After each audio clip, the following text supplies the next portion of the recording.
28 hectares po yan. Napakalaki. This is the Symphony Homes Site Development Plan. So ito yung buong plano, no?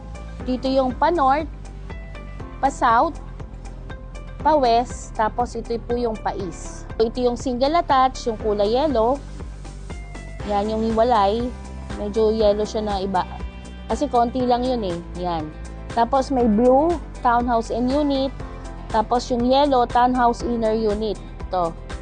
Tapos meron tayong townhouse, shop house, unit. Ngayon, tingnan nyo po ito. Yan, ganyan po yan. Maraming ganyan ang mangyayari. Yan, di ba 6 pieces yan? 6 na mga units. Ganito po itsura niya. So, yung mga kaparehas niya, nandito po sa block, nasa block 42. Tapos itong mga 120 na to, hile-hilera yan na mga single attach. Tapos ito yung mga 6. Yan, sa block 41, sa block 40, block 39, block 38. So, ito, this is N unit, tapos ito inner. Okay? Yan. So, marami tayong mga block, no? May block 55, block 54. So, para meron kayong idea, nandito po yung entrance natin.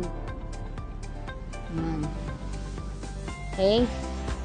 Tapos, meron din po ditong entrance exit dito. Dito.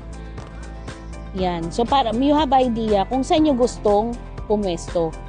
Okay? Tapos, dito po yung mga neighborhood parks po natin. Yan, kung gusto nyo, malapit dyan yung unit nyo.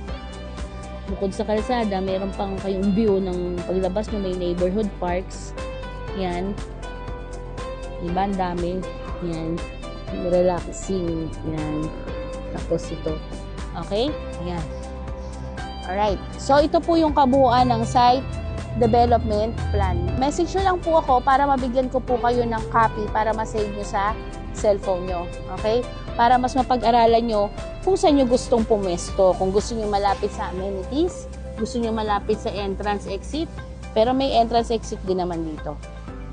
So, para ma-update ko rin po kayo sa mga available pang units na mapipili po ninyo kung available pa. So, this is the site development plan po ng Symphony Homes.